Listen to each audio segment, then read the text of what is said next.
Once again, we're in the kitchen with my co-host Terry Simpson, and this time I'm teaching him how to cook Goan pork vindaloo.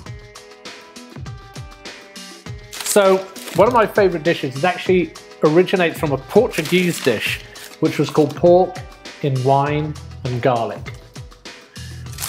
And they would ship this dish over to India, and as they shipped this dish over, it would become vinegar. The wine would become vinegar. So vinegar and garlic, and then they would cook it with local spices when they got to Goa, which Goa was, of course, an Indian, Goa was, of course, a Portuguese colony rather than a British colony in India, you know, because the French and the Portuguese also had colonies.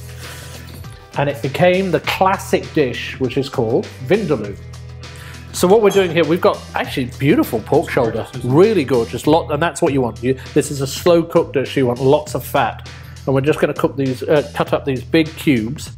We're just going to marinate it for a couple of hours. So what we're going to do... Do you notice that you have an audience? Hello, Lucky. But he thinks he's going to eat some meat, so he's not so lucky. Because that ain't going to happen.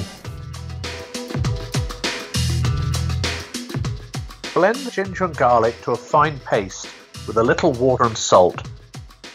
We're going to add in garlic. Going to add in a good teaspoon of the ginger. We're going to add in quite a bit of this fresh green chili, because this is really key. Spices. If you don't have the whole spices, you can use pre-ground. Just make sure they're fresh. Now we're going to add in our masala. Traditionally, they would use palm vinegar. They would use coconut vinegar, which I still use when I'm at home. But white vinegar, not white wine vinegar won't work, but just a normal white distilled vinegar like this will work very well. So all it's doing, it's a reducing agent. It is, but it's also a tenderizing agent as well, and that's what they want. So we're going to mix that in. So now I'm going to ask you to do some work and get medieval with this and really massage it in. And so do some work. Get your hands dirty, doctor. Yeah, go on. Imagine you're putting it inside a patient. Oh. Do you need me to mop? Actually, I do everything laparoscopically, so I really need this to be through a telescope. Oh. But smell now. I can smell it from here. Oh, with the vinegar and the spices and the chili and the ginger and the garlic. It's almost like you can taste it through your nose. Yeah. Cover the bowl with plastic wrap and allow to marinate for at least 2 hours. When ready to cook, heat a little oil in a deep-sided pan and fry the onions until golden. This is all the pork that's been marinating in spices and vinegar and ginger and chili and garlic. So this is going to go in this pan.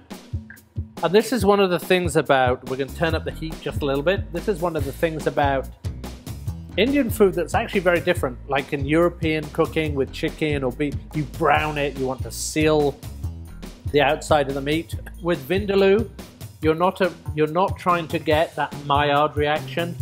Cover the pan and allow to simmer on a low heat for about 3 hours, checking to see when the meat is cooked and that it does not stick at the bottom of the pan.